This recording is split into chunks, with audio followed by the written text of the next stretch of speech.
Assalamualaikum warahmatullahi wabarakatuh. Selamat siang. Perkenalkan, nama saya Mirna Milani dari Program Studi Ilmu Komunikasi dengan NPM 52117112131 dari kelas AAP 6. Di sini saya akan menjelaskan mengenai kasus dari pada Apriela, seorang mahasiswa yang mengalami kesulitan menggunakan Word. Untuk kasus pertama yaitu Apriela mempunyai dua tabel. Dia ingin menjadikan tabel pertama menjadi format teks saja. Dia ingin mengaturnya dengan pengaturan yang default saja. Untuk langkah yang pertama yaitu pertama-tama kita ke tabelnya dulu. Untuk tabel pertama kita ibaratkan yang ini. Kita blok dulu semua tabel. Setelah itu di sini akan muncul dua menu baru. Kita klik yang layout, lalu kita pergi ke bagian sebelah kanan di sini. Di sini ada tulisan convert to text. Nah, ini kita klik. Karena tadi yang diminta adalah pengaturan default, jadi kita tidak usah mengubah opsi pilihan di sini, langsung kita klik OK. Nah, otomatis di sini akan berubah pengaturannya menjadi format teks saja. Untuk opsi kedua, Apriela ingin mengubah lebar dari tabel keduanya menjadi lebar yang sama, yaitu dengan lebar 2,5 cm. Oke, kita ke tabel yang kedua, untuk langkah yang kedua. Untuk pertama-tama kita blok dulu tabel kedua, kita klik layout, dan kita pergi ke sini, kita ke properties, lalu di sini akan dimunculkan oleh beberapa opsi. Kita di bagian size ini, kita centang yang di preferred width. Lalu kita ubah ukurannya tadi menjadi 2,5 cm. Lalu langsung saja kita klik OK. Nah, otomatis tabel yang ingin diubah tadi akan menyesuaikan sendiri sesuai dengan ukuran yang kita inginkan. Poin ketiga yaitu Apriela ingin mengubah kata asing menjadi format italic dengan cara yang bersamaan secara otomatis.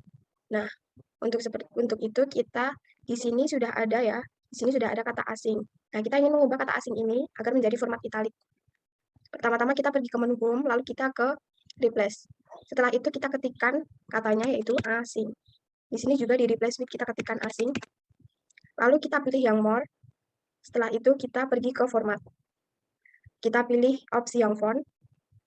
Lalu di sini akan dimunculkan oleh beberapa opsi pilihan. Nah, di font style ini kita pilih yang italic. Lalu kita klik OK. Nah, otomatis di sini akan terubah fontnya menjadi italic, lalu kita replace all. Nah, jika muncul seperti ini, kita klik OK. Lalu kita cek. Nah, di sini semua kata asing akan sudah terubah menjadi format italic dengan cara yang bersamaan ya. Oke, kita lanjut ke opsi selanjutnya. Apriela mengalami kebingungan untuk membuat daftar isi karena dengan menggunakan menu reference, dia malah dimunculkan dengan informasi table of content, table of content, average font. Oke, itu masalahnya seperti ini. Kita ingin membuat daftar isi. Di sini kita klik, lalu kita ke reference. Kita langsung ke table of contents. Lalu kita ke sini. Nah, Apriela akan muncul seperti ini karena di setiap subbabnya dia belum memberikan heading. Jadi sebelum kita membuat daftar isi, kita harus mengheading seluruh subbab yang ingin kita buat daftar isi. Pertama-tama kita blok dulu ini, lalu kita pergi ke menu home, kita pilih heading 1. Untuk yang kedua, untuk subbabnya kita pilih yang heading 2. Dan seterusnya. Setelah itu kita ke table of contents. Nah, langsung kita klik ini. Otomatis daftar isi yang kita inginkan akan muncul sendiri seperti ini secara otomatis. Untuk soal nomor 2 yaitu kita disuruh menjelaskan penyelesaian dari format poin-poin ini. Nah, untuk poin yang A kita disuruh mengubah line spacing-nya menjadi 1,4. Oke, untuk langkah yang pertama yaitu kita blok dulu semua dokumen yang ada di sini. Kita blok dulu. Oke, kita blok sampai bawah. Setelah itu kita pergi ke panah ke bawah yang ada di paragraf ini, lalu kita ke ini, line spacing. Nah, di line spacing ini, kita klik ini, lalu kita pilih yang multiple. Untuk ukurannya 1,4 ya, untuk ukurannya, lalu kita klik OK. Nah, otomatis di sini akan terubah sendiri sesuai dengan apa yang kita inginkan. Lalu untuk poin B, kita disuruh mengubah pack ketiga menjadi format landscape ya. Oke. Pack ketiga. Ini pack pertama, pack kedua, dan ini pack ketiga. Pertama-tama kita pisahkan dulu ini dari pack kedua, antara pack kedua dan ketiga. Kita taruh kursor di sini. Lalu kita pilih layout. Nah, setelah itu kita ke bricks, lalu kita pilih next pack. Nah, seperti ini kan. Jika sudah, kita taruh kursor di pack ketiga, setelah itu kita pergi ke margins. Lalu kita ke custom margin, setelah itu kita pilih landscape dan kita pilih OK. Nah, otomatis yang akan terubah hanya di bagian pack ketiga saja. Oke, kita lanjut.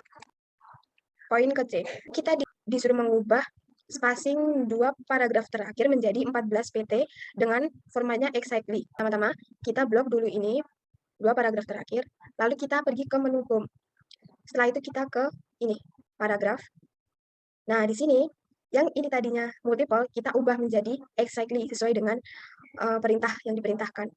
Lalu untuk ukurannya tadi sudah diberitahukan bahwa ukurannya 14 pt. Lalu langsung saja kita klik OK.